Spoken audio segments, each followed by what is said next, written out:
महर्षि, युवावस्था में हमें धन की प्राप्ति के लिए ही यत्न करना चाहिए या भक्ति मार्ग में चलते हुए जो ईश्वर द्वारा प्रदान किया गया है उसी में संतोष कर लेना चाहिए? ये तो बहुत उत्तम बात है।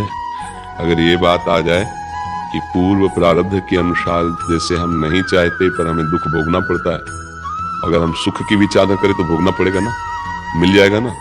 हाँ, हमारे वृंदावन के परम ऋषि श्री स्वामी हरिदास जी महाराज कह रहे हैं, हरि भज छाणी न मान नर तन को, मति बंछे तिल तिल धन को, अनमांगे आगे आवे गो, ज्यो पल लागे पल को। स्वामी जी महाराज कह रहे हैं कि मति बंछे रे तिल तिल धन को। क्यों सोच रहा है?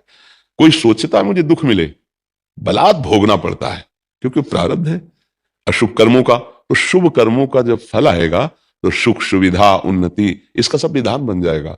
आप तो ये बहुत बढ़िया होगा अगर ऐसा मान ले, जैसे दूसरी बात कही, जथा लाभ संतोष सदा काहू सो कछ न चाहूंगा, प्रभु से भी कुछ नहीं चाहूंगा। आप जैसे विधान से रखोगे मैं वैसे रखूंगा अपने जीवन को, अपने मन को, अपनी इंद्रियों को। बस आपका स्मरण न छूटे, आपका भजन न छूटे। तो आप समझो, नाम जब चल रहा है, भगवत स्मरण चल रहा है, तो ये सांसारिक लौकिक भोगों की तो बात जाने दो, अनंत महिमाशाली भगवान को अधीन कर सकता है जो, फिर रिद्धियां सिद्धियां लोक लोकांतर के सुखों की तो बात जाने दो। सुमिर पवन सुत पावन नामू, अपने बस करी राखे रामू, वही नाम है, वही नाम है, कोई दूसरा नाम नहीं। जो बड़े बड़े सिद्ध महापुरुष नाम के आनंद में डूबे, वही नाम है। बस हम नाम को पकड़ ले, पक्का विश्वास कर लीजिए। अगर जिह्वा से नाम चल रहा है और हृदय में एक बात है कि भरोसा मुझे भगवान का है, तो निश्चिंत हो जाओ, लोक परलोक के हर सुख तुम्हारे चरणों में आएंगे, पक्का समझ लीजिए। जैसे संत महात्माओं को लोग कहते हैं ना कि कितना वैभव कितना ऐसा, ऐसे तो ये छल कपट से नहीं होता है। जब उन्होंने चित्त को भगवान में जोड़ दिया तो दुनिया का वैभव उनके चरणों में लुटने लगा। अगर दुनिया का मालिक अधीन हो जाता है तो मायाकृत वस्तुओं की क्या बात है। अगर विवेक काम कर जाए तो दूसरी बात बहुत जोर की है, जैसे प्रभु रखे वैसे रह जाओ और नाम जप कर लो तो होगा क्या, बहुत अच्छे से प्रभु रखते हैं। अब उनके भरोसे हो जाए ना तो सब बात, नहीं तो शरीर में कहीं पीड़ा हो तो सब ज्ञान विज्ञान भूल जाएगा। अभी सूचना आ जाए कि आपकी किडनी फेल हो रही है तो प्रश्न भूल जाएगा, उत्तर भूल जाएगा, नहीं भूल जाएगा।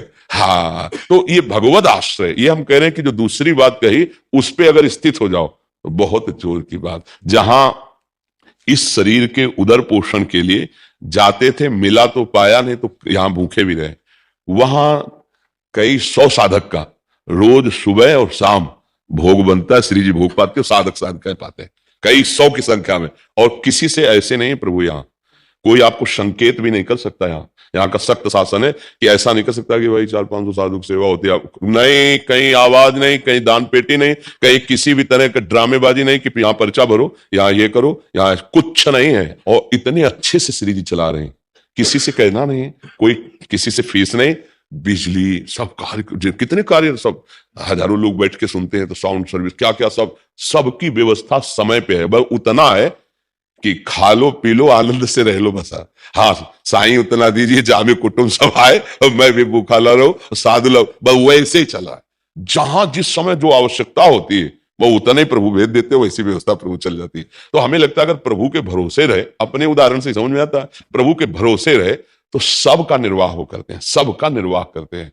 बिल्कुल वो ऐसे अनंत माताओं जैसा प्यार, बस हम समर्पित हो जाएं। देखो आज भी भगवान का प्यार आपके ऊपर है, पर अहम होने के कारण मैं करता हूं, मैंने किया, मैं ऐसा कर सकता हूं, तो ये पर्दा है, इसलिए तुम उनको झांक भी नहीं सकते।